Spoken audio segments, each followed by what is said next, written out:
그려? 고려말 중앙집권 체제의 약화와 왕의 힘이 약해졌나 봐요.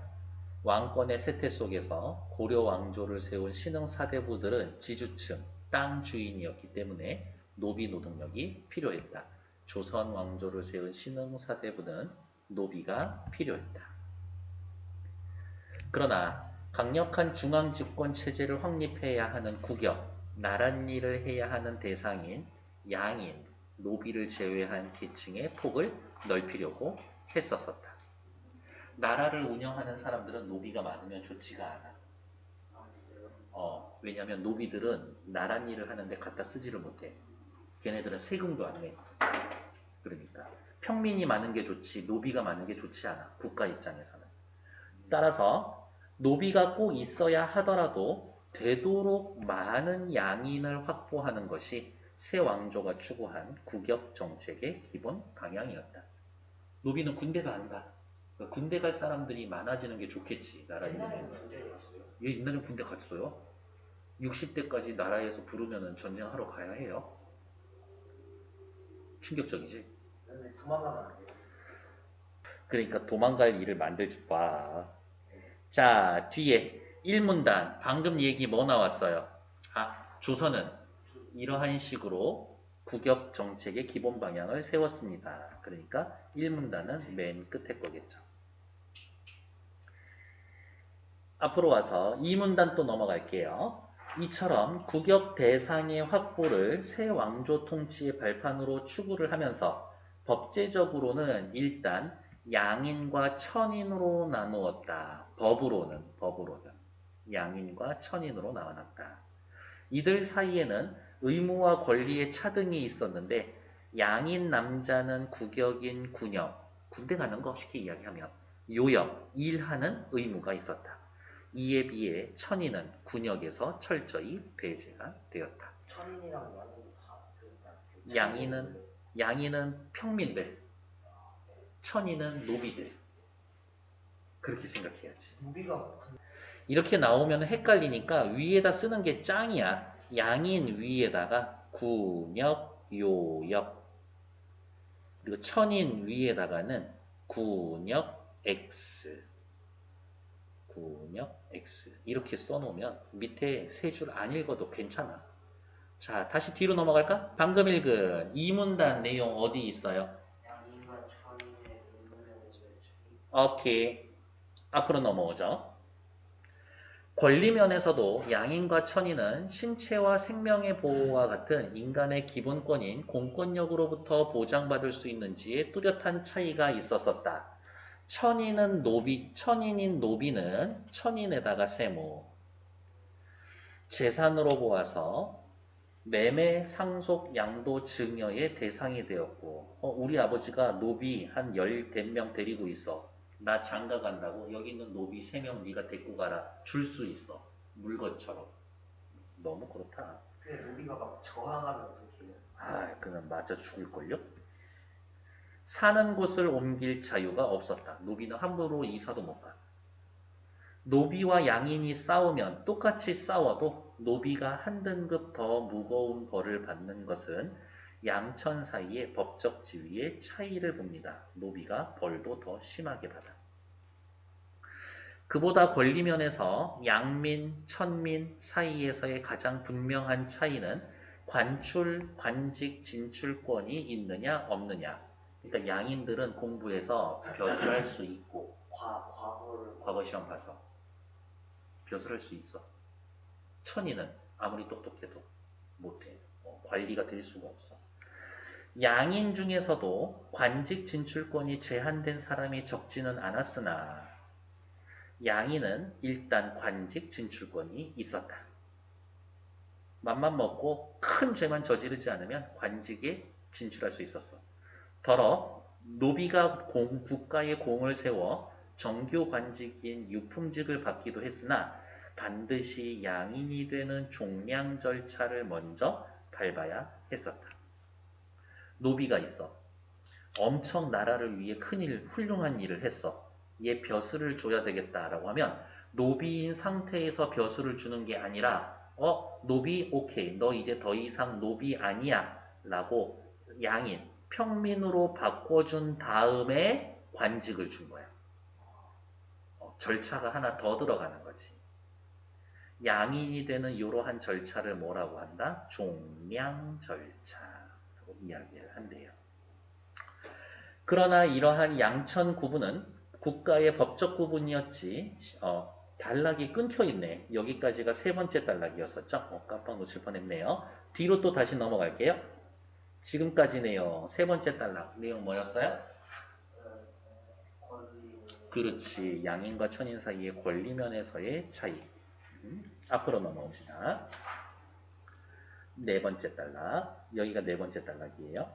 그러나 양천 구분은 국가의 법적 구분이었지 실제 사회는 좀 더 복잡했다. 어머, 실제 사회는 이제 조금 더 다르게 구분했나 봐요. 전 다른 색펜 쓸 거예요. 실제 사회의 구성은 양천이라는 법적 구성 아래에 사회 구성원들은 상급 신분층인 양반, 의관, 역관과 같은 기술직이나 서얼 등의 중인계층, 양인 중 수가 많은 평민계층, 노비가 주류인 천민계층으로 나눴다. 법적으로는 두 개만 나와놨는데 실제 사회에서는 어떻게? 하나, 둘, 셋, 넷 이렇게 네 개로 나눠놨대. 실제 사회에서는. 네 번째 단락 내용 뭐예요? 그렇지. 실제 사회 구성 이렇게 가겠지. 계속 또 읽어봅시다. 조선을 양반 관료 사회라고 규정하듯이 양반은 정치, 사회, 경제 면에서 각각 특권과 명예를 독점적으로 누리면서 양반 특권과 명예를 독점적으로 누렸다. 그 아래의 중인, 평민, 천인들과 격을 달리했다. 이것을 반상이라는 말로 표현했다. 반상, 네모, 양반, 평범한 상 이런 거지. 반상은 신분을 지배와 피지배자로 나눈 것으로 반상의 반, 양반에는 중인이 들어가지 않았지만 상에는 평민부터 노비까지 포함이 되었다. 괜찮나요? 그럼 중인은 갈 데가 없네 정말. 양반도 아니고 평민도 아니고.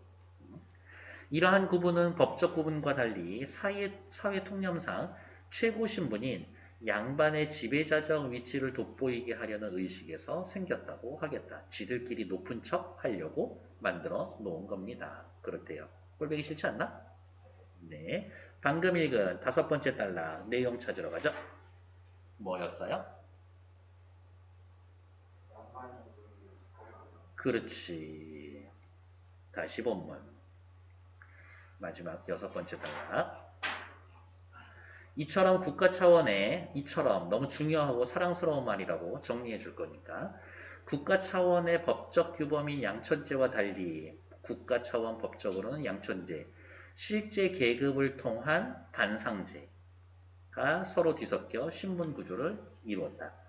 중세사회가 발전하면서 신분구조는 양천제라는 법적인 틀에서 차츰 사회통념상 신분규범이 규정요소로 자리 잡는 방향으로 변화했다. 지주제의 확대와 발전, 조선사회의 안정과 변동을 나타내는 것입니다.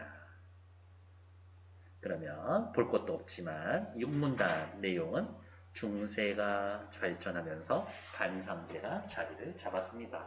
법보다는 사회통념이 이기는 그런 세상이 되어버렸네. 됐을까요? 네. 29페이지에 나와 있는 문제 조금 있다가 푸실 시간 드릴 거고요. 지문 분석 2번 보러 갈게요. 다음 빈칸을 채워가며 조선의 국역 정책, 나랏일 시킬 때에 생각해 봅시다. 강력한 중앙집권 체제의 확립을 위해서 국역의 대상이 누가 많이 필요해? 노비는 동원이 안 돼. 양인을 확보하고자 했습니다.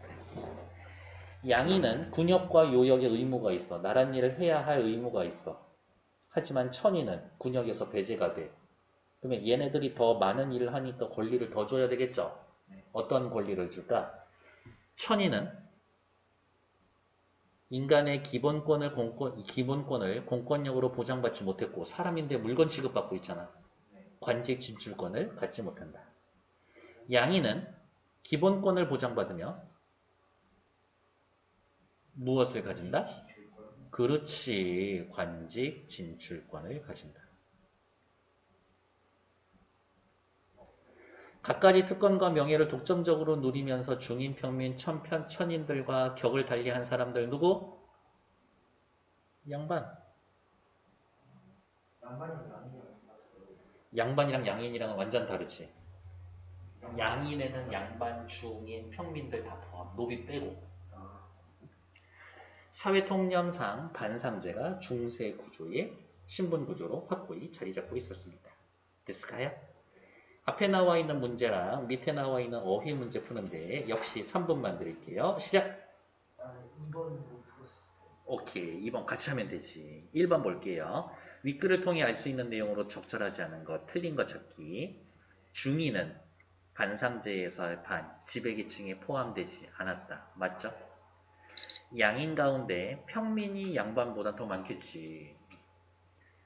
조선시대 사회 구성원은 통념상 4개 계층, 법으로는 2개인데 사회 통념상으로는 4개였죠? 네. 지주제의 확대 발전은 양천제에서 반상제로의 변화와 관련이 있었다. 마지막 단락에 그 얘기 그대로 있었죠? 답은 5번이었겠네.